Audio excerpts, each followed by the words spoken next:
বন্ধ কারখানার শ্রমিকের আবাসন থেকে উদ্ধার হলো 2 শ্রমিকের মৃতদেহ। ঘটনাকে কেন্দ্র করে চাঞ্চল্য ছড়িয়েছে দুর্গাপুরের কাকসায়। এই বিষয়ে বিস্তারিত কথা বলবো, আমাদের সাথে রয়েছে আমাদের প্রতিনিধি আকাশ। দেখো, যেমনটা জানা যাচ্ছে, বন্ধ কারখানার ভেতরে শ্রমিক আবাসন থেকে দরজা ভেঙে উদ্ধার করা হলো 2 শ্রমিকের মৃতদেহ। কি জানা যাচ্ছে?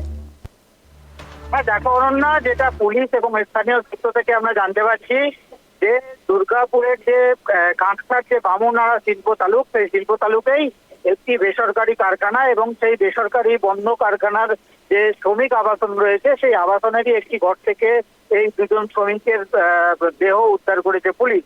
এবং যেটা জানা যাচ্ছে, স্থানীয়রা যেটা জানাচ্ছে যে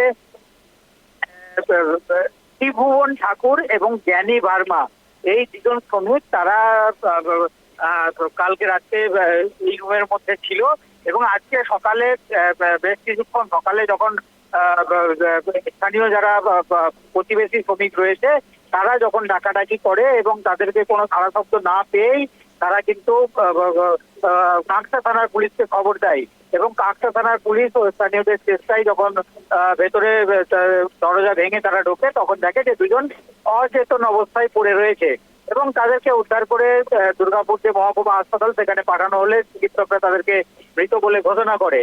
দেখো, এই বন্ধ একটি কারখানা এবং সেখানে তাদের যে শ্রমিক আবাসন, সেই শ্রমিক আবাসনে এই 2জন শ্রমিকের মৃত্যুর ঘটনায় কিন্তু ইতিমধ্যেই শ্রমিক মহলে একটা চাঞ্চল্যের পরিবেশ তৈরি হয়েছে। তবে গোটা ঘটনায় ইতিমধ্যেই কাঁকসা থানার পুলিশ গোটা ঘটনার তদন্ত শুরু করেছে।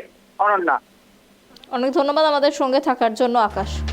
2 आदमी गए थे गाँव, वो अकेले रूम में सोते थे तो भैया बोले कि उसी रूम में जाकर सो जाइए आप, हम लोग 2 आदमी इधर सोएंगे 2 आदमी उधर सोएंगे। अकेले सोने से आदमी थोड़ा हेतु होता है, जाकर उसमें हम सो रहे थे। सुबह में गए, लाइटिंग वाइटिंग करके आए हम।